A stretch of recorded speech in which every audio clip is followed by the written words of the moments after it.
वृंदावन विहारी लाल की जय। राधा रानी की जय श्री गुरुदेव भगवान की जय। श्री राधे राधे। भक्ति प्रश्नोत्तरी कार्यक्रम प्रारंभ किया जा रहा है। आइए हम भक्ति संबंधित प्रश्नों को श्रवण करें। श्री राधे राधे गुरु जी, आपके श्री चरणों में कोटि कोटि दंडवत प्रणाम। राधे श्याम मौर्य जी, इनका प्रश्न है, क्या भगवान श्री शिव जी के ऊपर तुलसी जी चढ़ाया जा सकता है या नहीं? ज्योतिर्लिंग के ऊपर चढ़ाया जाता है बस। जो 12 ज्योतिर्लिंग हैं वहाँ आप तुलसी दल शिव जी के ऊपर चढ़ा सकते हैं। जैसे केदारनाथ में जाएं, विश्वनाथ जाएं, सोमनाथ जाएं, महाकालेश्वर जाएं, वहाँ दर्शन करने जाएं तो उनके ऊपर जैसे शालिग्राम को चढ़ता है ऐसे ही ज्योतिर्लिंग के ऊपर तुलसी दल चढ़ता है। लेकिन ज्योतिर्लिंग के अतिरिक्त जितने शिव जी होते हैं उनके ऊपर तुलसी नहीं चढ़ाया जाता है। श्री राधे राधे। इनका दूसरा प्रश्न है, गुरुदेव, माँ सबरी के गुरु लगभग 10,000 वर्ष पहले सबरी माँ को आशीर्वाद दिया और स्वधाम चले गए, लेकिन प्रभु श्री राम जब माँ सबरी के आश्रम में पधारे हैं तब सबरी माता को एक गुड़ शब्द से संबोधन किया है, भामिनी। एक भक्ता माँ को प्रभु भामिनी कहते हैं, तो इसका गुड़ रहस्य क्या है? उसका गूढ़ रहस्य अब आप लोग जानना ही चाहते हैं तो हम बता देते हैं। बात ये थी ना कि शबरी माता पहले तो भील के रूप में थी पिछले जन्म में। भील के रूप में अब थी, पिछले जन्म में रानी के रूप में थी। पिछले जन्म में रानी के रूप में थी वो। तो रानी वो चाहती थी कि प्रयाग कुंभ में सब संतों की सेवा करें। तो राजा को रानी के प्रति इतनी आसक्ति थी कि वो किसी के सामने नहीं जाने देता था। कहता था नहीं, तुम किसी के सामने नहीं जाओगे। तो रानी को बड़ा दुख हुआ और उसने कहा इससे अच्छा तो मैं छोटी जात में पैदा हुई होती, गरीब के घर, तो मैं सबके सामने, संतों के सामने जाकर दर्शन सेवा सब कर लेती। तो प्रयाग के त्रिवेणी कुंभ में मध्य जल में वो समाधि ले ली थी। किंतु इसके पहले की बात जो है वो बड़ी सूक्ष्म है। वो ये है कि एक बार स्वयं लक्ष्मी माता ने ही उनके अंदर अपना एक अंश डाल दिया था उसके पिछले जन्म में। तो लक्ष्मी माता का अंश जो शबरी के अंदर उत्पन्न हुआ तो वो दिव्य विभूति हो गई, वो दिव्य शक्ति, दिव्य विभूति हो गई। अब भगवान ने भक्ता के रूप में तो उपदेश दिया, नवधा भक्ति का उपदेश किया राम जी ने, लेकिन जनक सुता की सुधि भामिनी ऐसा पूछा, हे भामिनी, तो यहाँ तात्पर्य ये था कि आप लक्ष्मी स्वरूपा हैं। अब अपनी प्रिया को तो भामिनी कह सकते हैं। तो आप लक्ष्मी स्वरूपा है इसलिए आप सर्वज्ञ है। मुझे आपके पिछले जन्मों का भी पता है, इसलिए मैं आपसे मिलने आया, आपके ऊपर कृपा करने आया। अब सीता के विषय में तो बताओ कहाँ मिलेगी। तो शबरी माता ने बताया है कि आप जाओ, पंपा सरह जाओ रघुराई, तब हुई सुग्रीव मिताई। सुग्रीव की मित्रता होगी और वहीं से आपको सब पता चलेगा। और वो दक्षिण दिशा में सुरक्षित है, वो पूरा सब कुछ बता दिया। तो लक्ष्मी जी की अंश स्वरूपा होने के कारण भामिनी शब्द का प्रयोग प्रभु ने किया है। राधे राधे। सुनीता जी हैं मुंबई से, इनका प्रश्न है, गुरुजी, हमारे घर में हम लोग लड्डू गोपाल जी को भोग नहीं लगा सकते हैं, जबकि हमें भगवान को भोग लगाकर ही पाना चाहिए। परंतु इस शरीर के पिताजी को हमने बहुत बार मना किया है पर वो नहीं सुनते हैं। हमेशा रसोई में जाते रहते हैं, वहीं कूड़े का डब्बा धोते हैं, उसी बेसिन में जहां बर्तन धोते हैं। फिर वो दिन भर में 3-4 बार शौच जाते हैं, हाथ भी ठीक से नहीं धोते हैं और गैस जलाते हैं। फिर उसी हाथ से वो सब जानबूझ करके ऐसे करते रहते हैं कि हमेशा अशुद्धि बना रहे, कुछ पवित्रता न रहे। चप्पल पहन के घर में घूमते हैं, तो इसमें कुछ भी बनाकर भगवान को भोग कैसे लगाएं, कृपया मार्गदर्शन करें। देखो बेटा, ऐसी परिस्थिति जहाँ पर हो ना, वहाँ आप भगवान के लिए ऐसी चीज लाओ जिसको पकाना न पड़े। जैसे तुम ड्राई फ्रूट्स पिसवा करके ले आओ, या किशमिश को पानी में भिगो लिया, किशमिश धो करके पानी में भिगो दो, बस आपको उबालने की जरूरत तो है नहीं, जल में, साफ सुथरे जल में, जब थोड़ा भीग जाए तब भोग लगा दो। या अच्छी दुकान से जहाँ अशुद्धि वाली बात न हो, लड्डू खरीद लाओ, हलवा बना बनाया खरीद लाओ। जब अपने घर में ऐसी अशुद्धि वाली बात है तो आपको ऐसा ही भोजन, केला भगवान के लिए केला छील करके भोग लगा दो, दही में बूरा मिला करके चीनी डाल करके भोग लगा दो। इस प्रकार का ही भोग आपको लगाना पड़ेगा, क्योंकि पिताजी को नाराज करने में अच्छा नहीं रहेगा। बुजुर्ग आदमी का कष्ट क्यों बढ़ाया जाए, तो आप अपने ठाकुर जी के लिए ऐसा कुछ इंतजाम करो। या आपसे मिलने जुलने वाली कोई माता हो, कोई सखी सहेली हो, उनके यहाँ कभी कभी जब पिताजी या तो गए हो तो अपने घर में, नहीं तो वहाँ पर जो भोजन आपको पकवान समझ में आवे, जैसे पूरी शाक है या पुआ है, जब कहीं से बनवा के ला सकते हो उसको लाकर भी भोग लगा सकते हैं। उनसे कलह मत करना, घर में कलह करने में अच्छा नहीं होता। राधे राधे। इनका दूसरा प्रश्न है, गुरुजी अगर भगवत गीता का कोई एक ही अध्याय नित्य करना हो तो कौन सा अध्याय नित्य पाठ करें जो कि भगवान को अति प्रिय हो। भगवान को तो सभी अध्याय प्रिय हैं, लेकिन आपको कुछ श्लोक, जैसे अब एक अध्याय ही कहोगे तो बहुत सी चीजें छूट जाएंगी, थोड़ा और पाठ के लिए हिम्मत बनाओ तो अच्छा रहेगा। एक अध्याय रोजाना कर लो। यदि एक अध्याय ही करना है तो आज पहला अध्याय, कल दूसरा, परसों तीसरा, चौथा, पांचवा, एक एक दिन एक एक अध्याय का पाठ करते जाओ। वही क्यों करोगे रोजाना, एक एक अध्याय आगे बढ़ते जाओ। और यदि पूरा आपको करने में कोई बाधा पड़ रही है तो जो जो श्लोक ज्यादा पसंद हो उनको कर लिया करो। कम से कम 10 श्लोक का पाठ जरूर करो। राधे राधे। इनका आखिरी प्रश्न है, गुरुजी मुझसे एक बहुत बड़ा अपराध हो गया है। इस शरीर की माता की आदत है, कोई भी साग सब्जी का छिलका या कुछ भी गाय को देना रहता है तो वो पेपर में लपेट के रख देती हैं, और जब दूध वाला दूध देने आता है तो उसको दे देती हैं। दूध लेकर उसी के डब्बे में डाल देती हैं कि पेपर के साथ सहित ही उनको बहुत बार मना किया है, पर वो नहीं मानती।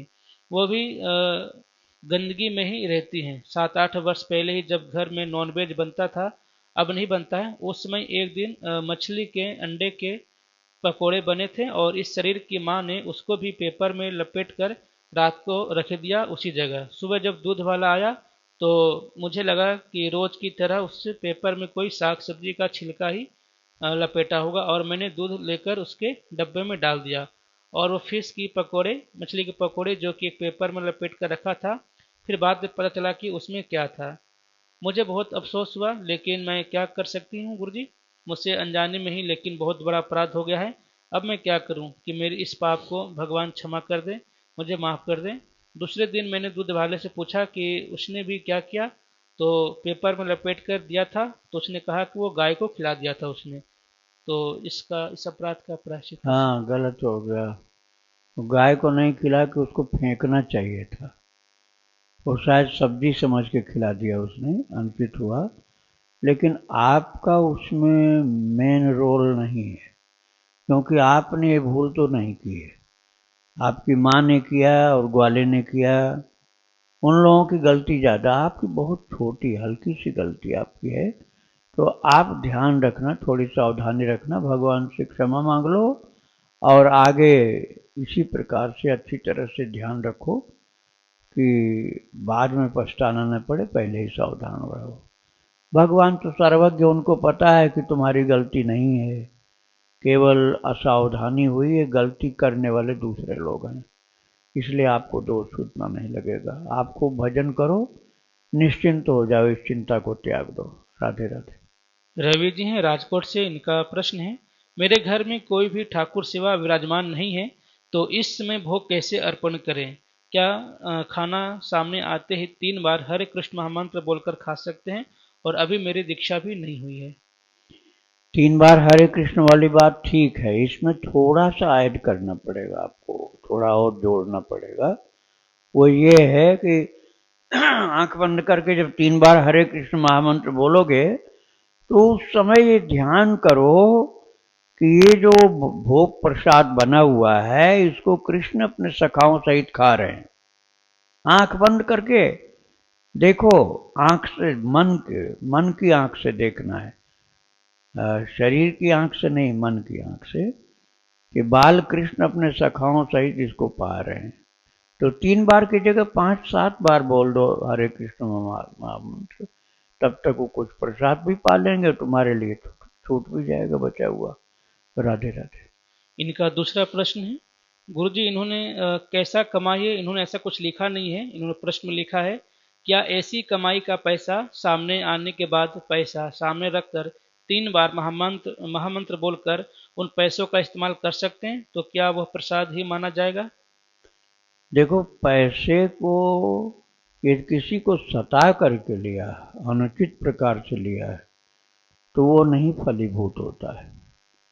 तो सात्विक पैसा हो, मतलब अन्यायपूर्वक नहीं हो, बेईमानी का पैसा नहीं हो, तो चाहे थोड़ा ही भोग भगवान को लगाओगे उसका लाभ आपको ज़्यादा मिलेगा। और बहुत सारा आपने भोग लगाया और सब बेईमानी का पैसा रहा, चोरी का, बेईमानी का, तो उसको भगवान नहीं प्रसन्नता से खा सकते हैं। इसलिए चाहे थोड़ा भोग लगाओ लेकिन अच्छी कमाई का होना चाहिए, बेईमानी का नहीं, शुद्ध सात्विक कमाई का होना चाहिए। राधे राधे। अर्चना जी हैं, इनका प्रश्न है, आज हमने वृंदावन को स्वप्न में देखा, बहुत सारे तुलसी जी को देखा, साथ में गौ माता को भी देखा, इसका क्या मतलब हो सकता है? इसका मतलब यह है कि आपके ऊपर कृपा बहुत हो रही है, धाम महाराज की भी, वृंदा देवी की, कन्हैया की, राधा रानी की, सबकी कृपा है।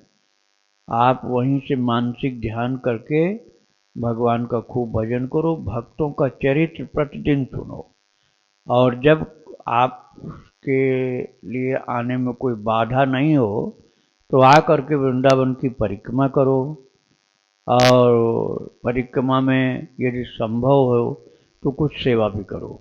बजट तुम्हारा अलाउ करता है तो कुछ संतों का, मोरों का, बंदरों की सेवा, भक्तों की, साधु महात्माओं की, गायों की, जो इनकी बन जाए उतनी सेवा करो, परिक्रमा जरूर करो।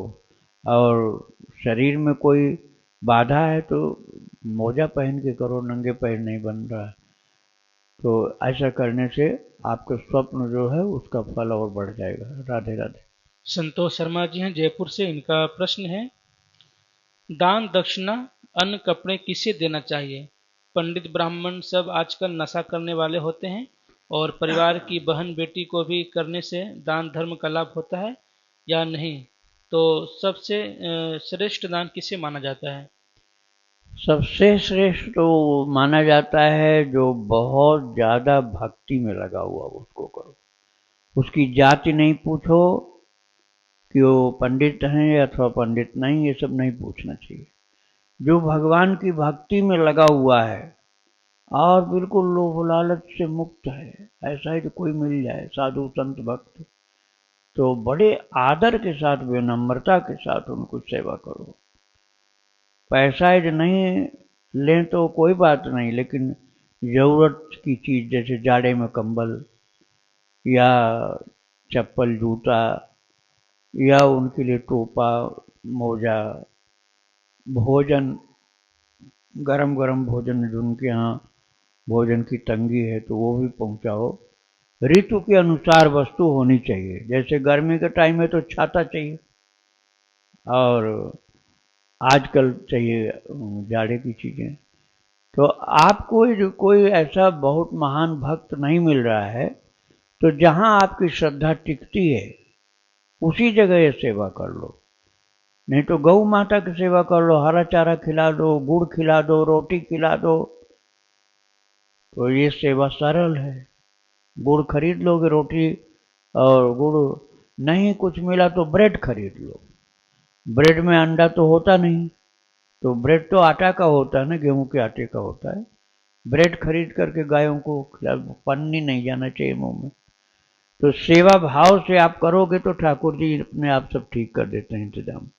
राधे राधे। प्रश्न है गुरु जी, महाराज जी, पूज्य श्री गोस्वामी जी ने महादेव को औघरदानी बताई है। श्री विनय पत्रिका जी में बड़ी भारी महिमा भी बतलाई है शंकर जी की। तो हम कैसे महादेव जी को प्रसन्न करें और अपनी अशुभ पाप राशि का कैसे नाश करें? नित्य पूजा पाठ में कोई स्तोत्र या मंत्र किसका पाठ करें? आप उनको राम नाम सुनाओ। आप दूध से स्नान करा सकते हो, लेकिन घर की गाय का दूध हो या अपने सामने देशी गाय का दूध निकलवा के लाए हो तो दूध से स्नान कराओ, गंगा जल से स्नान कराओ। इसके बाद बिल्वपत्र मिल जाए, धतूरा का फल चढ़ाते हैं, आकौड़ा का फल फूल चढ़ाते हैं, तो शिव जी के लिए सब चढ़ाया जाता है। और राम राम राम, श्री राम जय जय राम, श्री राम जय जय राम, ऐसे राम राम बोलो। थोड़ी देर शिव शिव शिव भी बोल सकते हो। तो ये भाव से भगवान को, शिव जी को भक्त का चरित्र भी सुना सकते हो, और भक्तों का नाम, भगवान का नाम गा के सुनाओगे, वो प्रसन्न हो जाते हैं। राधे राधे। अंजलि जी मेरठ से, इनका प्रश्न है, गुरु जी, क्या अशुद्ध अवस्था में मानसिक रूप से हनुमान चालीसा का पाठ कर सकते हैं? हनुमान जी को दूर से सिर जमीन पर टिका करके प्रणाम कर लो, छू कर नहीं, बिना छुए दूर से, अशुद्ध अवस्था में। और दूर से ही उनको प्रणाम कर लो। कोई प्रसाद दे रहा हो तो बिना स्पर्श की हथेली पर ले लो, ऐसे करके। उनका हाथ हो या प्रसाद का डिब्बा नहीं छूना चाहिए। तो इतना तो कर लो, प्रणाम कर लो। परिक्रमा नहीं करना, उनके हनुमान जी की परिक्रमा नहीं करना अशुद्ध अवस्था में। और पाठ करना है ये तो किताब से पाठ मत करो। जबानी याद है बिना पुस्तक छुए तो मानसिक पाठ कर लो, किंतु पुस्तक छू करके नहीं करना चाहिए। राधे राधे। गीता जी हैं दिल्ली से, इनका प्रश्न है, जैसे कि मैंने बहुत पहले आपसे अपने 22 साल के बेटे की गलत संगति के बारे में प्रश्न किया था। आपने बोला था कि उसकी संगति हटवाओ, पर मैं तो घर पर रहती हूँ, पति भी असमर्थ है, बेटा पूरा दिन बाहर रहता है, पता नहीं किससे मिलता है, कौन सी गलत आदत, क्या गलत खाता पीता है, कौन से दोस्त यार बने, मुझे कुछ भी इसके बारे में नहीं पता, और ना ही मुझे कुछ बिल्कुल बताता है। पूछने पर मुझ पर ही गुस्सा हो जाता है। मैं उसके लिए नाम जप करने लगी हूँ। जो भी दिन भर नाम जप करती हूँ, पहले प्रभु को देती हूँ, फिर प्रभु को बोलती हूँ कि आपको तो सब पता है उसके बारे में, आप मेरे बेटे को सुधारो, अपने चरणों की कृपा दो। क्या मैं सही कर रही हूँ? क्योंकि मेरा सहारा केवल प्रभु ही है और कोई नहीं है। क्या इस तरह से मेरे बेटे में कुछ बदलाव आ सकता है? कृपया मेरी सहायता करें। मैं आपकी प्रश्नोत्तरी और भक्ति चरित्र रोजाना सुनती हूँ। ये तरीका तो अच्छा है, भगवान से प्रार्थना करना, भगवान का खूब भजन करना, अच्छा शुद्ध सात्विक तरीका। लेकिन इसके आगे भी कुछ कर सको, जैसे पता करो कि ये किसके पास जाके बैठता है, नशेबाजों के पास बैठता है या और कोई गंदा खान पान करने वालों के पास बैठता है। तो प्रताड़ित मत करना, मारपीट मत करना, प्यार से समझा बुझा करके कुसंग से बचाओगे तो उसका जीवन संभल जाएगा। कुसंग से बहुत विनाश होता है। तो भगवान की भक्ति का सहारा तो अच्छा आपने सोचा, लेकिन ये भी प्रयास करना चाहिए। राधे राधे। इनका दूसरा प्रश्न है, क्या मैं अपने बेटे के लिए गजेंद्र मोक्ष का पाठ कर सकती हूँ? मैं भागवत पुराण पढ़ती हूँ, तो क्या उसमें से देखकर हिंदी में गजेंद्र मोक्ष का पाठ कर सकती हूँ? क्योंकि मुझे संस्कृत पढ़ने में थोड़ा कठिनाई होती है। हाँ हाँ बिल्कुल आप करिए। गजेंद्र मोक्ष का भी लाभ इस प्रकार का प्राप्त होता है। आप प्रतिदिन करिए, और बन पाए तो एक से ज़्यादा पाठ करिए, 5 पाठ 7 पाठ। नहीं बन पाता इतना तो एक पाठ तो कम से कम डेली करिए। राधे राधे। प्रश्न है गुरु जी, महाराज जी, मेरा फरवरी में तिरुपति जाने का सौभाग्य प्राप्त हो रहा है। कृपया करके मेरा मार्गदर्शन करें कि मैं अपने ठाकुर जी को यदि अपने साथ ले जाऊं तो उनकी सेवा में मैं किस प्रकार कर पाऊंगी, क्योंकि ट्रेन का सफ़र 2 दिन आना 2 दिन जाने का है, और ट्रेन में शौच आदि के कपड़ों में से उनकी भोजन की व्यवस्था और उनकी सेवा में किस प्रकार कर पाऊंगी, कृपया मार्गदर्शन करें। यदि आपका वात्सल्य भाव है तो कोई बाधा नहीं, जैसे अपने छोटे बच्चे के लिए करते हैं ऐसे उनका भी करना है। और आप नहा नहीं सकते हो लेकिन हाथ मुंह तो धो ही सकते हो, इतना शुद्धि कर लेना।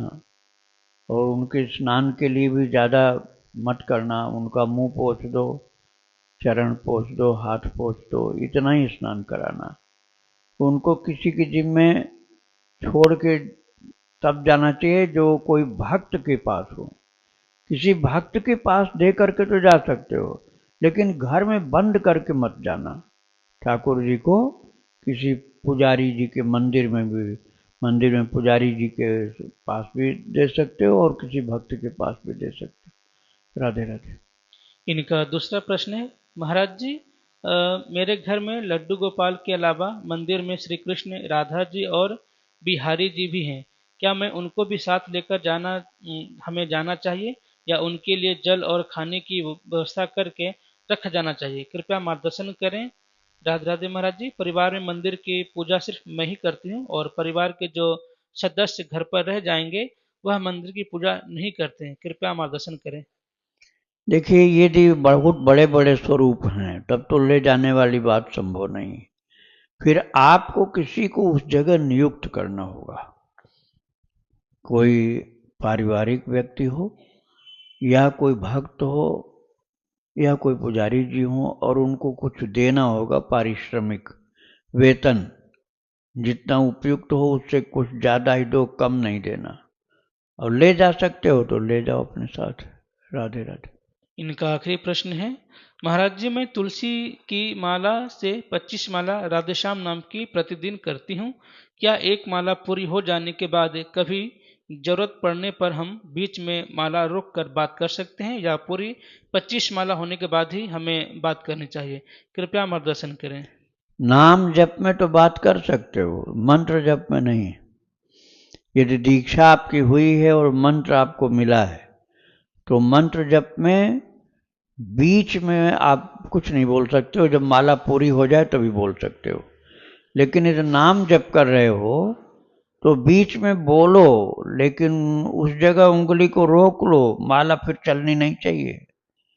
माला भी चलती जाए, बात भी करते जाओ तो जप नहीं माना जाएगा। उंगली को पकड़ करके, उंगली से माला को उस जगह रुक जाओ, बहुत जरूरी बात है तो हाँ या नहीं करके बस खत्म। और नहीं तो थोड़ा और रुक करके माला पूरी करके बात करो तो ज़्यादा अच्छा है। राधे राधे। राधे राधे गुरुजी, श्री आपके राधे। चरणों में कोटि कोटि प्रणाम। गुरुजी, मन के विकारों पर कैसे हम लोग विजय प्राप्त करें, कैसे भक्ति करें भगवान की? ये विकार बहुत बाधा करते हैं। राधे राधे। देखिए, शरीर हमारा एक अवधि से प्राप्त हुआ है। 10-20 साल, 50 साल, 60-70 साल, जितनी उम्र है आपकी इतने समय से शरीर मिला हुआ। लेकिन मन जो है ये लाखों करोड़ों वर्ष पहले मिला। मिला क्या, सदा था ही। मिला नहीं बल्कि सदा था साथ में मन। तो उम्र तो हो गई 50, 60 साल, 70 साल, जो भी है। लेकिन मन की उम्र कितनी है? अरबों खरबों वर्ष है। अनलिमिटेड आप करो, इन्फिनिटी कर लो, इतना पुराना है मन। अब यही मन गया सुअर में। जब हम सुअर कभी हम लोग बने तो सुअर में, कीड़ा मकोड़ा में, कुत्ता में, सांप बिच्छू में, 84 लाख योनियों में गए ना। पेड़ पौधा में, विषैले विषैले चीजों में शरीर हमारा उस समय ये मिला जब, तो मन यही था। शरीर बदलते रहे लेकिन मन नहीं बदला। शरीर बदलते रहे और मन नहीं बदला। बदला जा भी नहीं सकता। केवल उसका शोधन अर्थात उसमें थोड़ा इम्प्रूवमेंट कर सकते हो। वो भी ऐसा नहीं कि आज करोगे आज ही हो जाएगा, फिर धोखा देगा वो। तो बिगड़ा हुआ बहुत पुराना है, बहुत पुराना बिगड़ा। अभी आपको कोई चीज लग जाए धब्बा, झट से धो लो तब तो ठीक, और नहीं धोया शाम तक में वो सूख जाएगा, कड़ा हो जाएगा। केवल पानी से नहीं धुलेगा, साबुन चाहिए। और ये जो उसमें और ज़्यादा गहरा रंग है तो साबुन भी एक बार में नहीं धो पाएगा। गर्म पानी साबुन बहुत करो मेहनत तब सफाई हो। ये तो शरीर की बात हुई, लेकिन मन तो दिखलाई नहीं पड़ रहा कि उसको धो लो साबुन से। शरीर तो दिख रहा है तो आपने धो लिया, मन कहाँ दिख रहा है कि उसको आप साबुन से धो लोगे। तो कहने का तात्पर्य ये टाइम लगता है इसको छुड़ाने में, क्योंकि ये गंदगी बहुत पुरानी है। अभी जो सुअर खाता था वो मन, वही मन हमारे पास आया। सांप जिसको सबको डसता था वही मन आया, मतलब सारी दुष्टताओं से भरा हुआ मन आया। एक शेर को पालना हो तो कितना कठिन काम है। उसको पालने के लिए बहुत ज़्यादा एक्सपर्ट कोई हो, बड़ी सावधानी हो तो पाल सकता है। सांप को नहीं जल्दी कोई पाल सकता है कि कब डस ले क्या पता। ऐसी हालत मन की है। ये कुसंगों में बहुत रहा, सत्संग दुर्लभ है, सत्संग बहुत दुर्लभ है। कितने लोग ऐसे होते हैं सत्संग को बिल्कुल मानते ही नहीं। क्यों? कि उनका मन बहुत बिगड़ा हुआ, इसलिए नहीं मानते वो। तो इसको सुधारने में टाइम लगेगा, धीरज रखना है। पॉजिटिव चीज़ें जो हैं, भक्ति की चीज़ें, उसमें अपने को और मन को लगाओ। और आप ये मत सोचो कि आज हमने इतना किया तब भी नहीं सुधरा। अरे कितना पुराना बिगड़ा हुआ है, तो थोड़ा टाइम लगेगा ना। हिम्मत से धीरज से काम लो, सत्संग सुनो, भक्त चरित सुनो, भगवान का चरित सुनो और लगे रहो इस कार्य में, तो धीरे धीरे सुधरेगा। जैसे जैसे ठाकुर जी की भक्ति बढ़ेगी वैसे वैसे मन भी अपने आप ठीक होगा। राधे राधे। गुरुजी, भक्ति करने में बहुत बाधा आती है, घर में कोई करने नहीं देता है, मतलब बहुत मुश्किल से मतलब भगवान के पास बैठ हाँ सकते हैं, बहुत ही बाधा आती है। हाँ। अब ये बताओ, प्रहलाद जी का चरित्र सुना ना? प्रहलाद जी के सामने उनका पिता तलवार लेके खड़ा है, राम बोलेगा तो मार देंगे। चरित्र सुना ही होगा। तो ऐसा तो नहीं है आपके घर में कि पिताजी तलवार लेके खड़े हैं कि राम बोलते ही मारेंगे। तो पिताजी वाला संकट इतना नहीं। और मीरा जी को जहर पिलाया गया। आपको जहर तो कोई नहीं पिला रहा, बस उल्टा सीधा बोल देते हैं। तो बुराई कोई कर देता है, ऐसी तो बात है, सहन करना पड़ेगा। और देखो ये परीक्षा होती है अपनी, कि भगवान परीक्षा ले रहे हैं कि तुम कितना आगे बढ़ रहे हो, तुम्हारी सहन शक्ति बताएगी। अब सहन बिल्कुल नहीं, उसने एक बार गलत बोल दिया, हम उसको डांट फटकार कर झगड़ा लड़ाई करने को तैयार हो गए, तब नहीं आगे बढ़ो। सुनकर चुप हो जाओ, सुन के चुप हो जाओ, कितने बोले चुप हो जाओ, बोलो नहीं, रिएक्शन नहीं होना चाहिए, चुप्पी साध लो। चुप्पी साध लिया, अंदर कष्ट हुआ है, लेकिन उसको जब हिम्मत करोगे ना तो धीरे धीरे वो कष्ट कम होता जाएगा। और तुमने जवाब देना शुरू कर दिया तो लड़ाई हो जाएगी, और जो कुछ भजन हो रहा है वो भी चला जाएगा। इसलिए जवाब तो दो नहीं ऐसी जगह में, बस वो याद कर लो, प्रहलाद जी को याद कर लो और विभीषण जी को याद कर लो। विभीषण के चारों तरफ राक्षस ही राक्षस थे, तब भजन कर रहे हैं। और राम जी तक को आश्चर्य हुआ और पूछे, सखा धर्म निबहु के भांति, हे सखा तुम अपनी भक्ति का धर्म कैसे निभाते हो? तो विभीषण ने कहा, प्रभु आपके चरणों की कृपा से ही मैं निभा पा रहा हूं।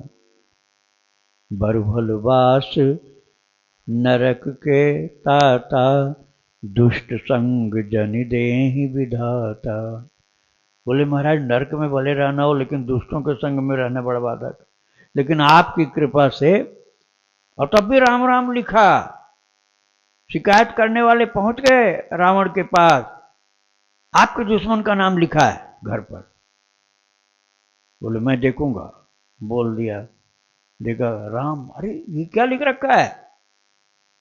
बोले मैंने तो आप ही का नाम लिखा है। बोले राम लिख रखा है, हमको बहकाता है। बोले रा का मतलब रावण है, म का मतलब मंदोदरी, रा से रावण, म से मंदोदरी, आप दोनों का नाम ही शॉर्ट फॉर्म है, लिखा है। ऐसे अपनी भक्ति को छिपाना पड़ेगा। गुस्सा नहीं करो, लड़ाई मत करो, गुस्सा मत करो, सहन करो, तब कुछ जीत होती जाएगी, आगे बढ़ोगे। और जहां मैं बता दूं एक उदाहरण आपको, जैसे एक कुत्ता चला हरिद्वार से वृंदावन के लिए चलना है, सोचा था कि 10 दिन लग जाएगा, और पहले गांव में कुत्ते दौड़े उसको नोचने के लिए। तो उसने सोचा है कि मैं इनसे भिड़ गया तो ये तो मुझको काट करके यहीं गिरा देंगे, आज ही गिरा देंगे, आगे की यात्रा तो खत्म। तो उसने क्या किया, पूंछ दबाया दोनों पैरों के, पिछले पैरों के भीतर, और भगा, जोर से स्पीड पकड़ा। स्पीड ऐसी पकड़ा कि कोई पहुंच न पाए। महाराज वो 1-2 गांव तो सरपट भागता ही गया, विश्राम करने का नाम ही नहीं उसको। सोचा था 10 दिन लगे, लेकिन अगले गांव में फिर वही हाल, उसके बाद अगले गांव में फिर वही हाल, सारे कुत्ते पीछे पड़े।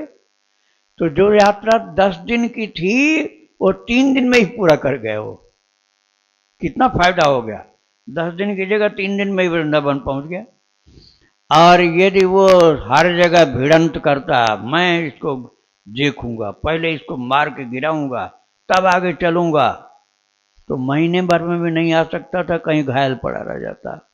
तो लड़ने से कोई फायदा नहीं है।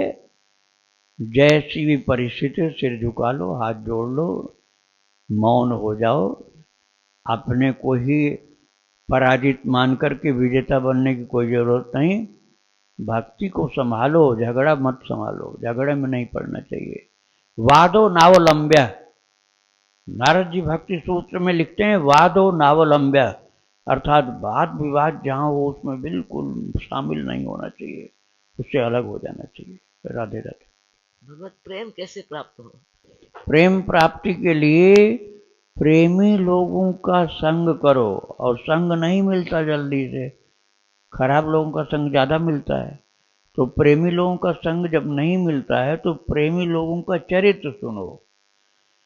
सेंट बेचने वाला हो ना, इत्र बेचने वाला, उसके साथ रहो, सुगंध अपने आप मिलेगी बिन खरीदे। लेकिन वो मिला ही नहीं, तो फिर क्या करना है, तो जहां हैं वो उनके पास जाओ, और नहीं तो फिर उनके विषय में जानकारी करो, अर्थात प्रेमी मिल जाए तो उनका संग करो, और भगवत प्रेमी नहीं मिले तो फिर उनका चरित्र सुनो। उनका चरित्र सुनने से प्रेम की प्राप्ति होगी। राधे राधे। राधे राधे महाराज श्री, आप श्री के चरणों में कोटि कोटि प्रणाम। राधे। महाराज श्री, जब संत जन कहते हैं कि निरंतर नाम जाप का अभ्यास करना चाहिए, तो फिर जब हम माला करते हैं, काउंटर से करते हैं, तब तक हमें याद रहता है कि नाम जाप करना है, लेकिन फिर जैसे अगर काउंटर माला हाथ में नहीं है, फिर भूल जाते हैं नाम लेना, तो कैसे होगा अभ्यास नाम जाप? श्री राम। देखो, निरंतर जप का प्रयास किया जाता है। जप के लिए भगवान ने नहीं बोला है, भगवान ने ये कहा है, ऐसे कहीं कहीं लिखा है कि निरंतर कीर्तन को, सततम कीर्तयन्तो मामेतं तस्य दृढ़व्रता नमस्यन्त माम भक्ता नित्युक्ता उपासते। सततम कीर्तयन्त, भगवान कहते हैं सर निरंतर कीर्तन करो। तो कीर्तन में नाम भी आता है, गुण भी आता है, कथा भी आती है। ये सब भगवान के विषय में कुछ भी बोलो, सत्संग की बात बोलो, वो कीर्तन ही है। नाम कीर्तन नहीं, यश कीर्तन है, गुण कीर्तन है, लीला कीर्तन है, ठीक है।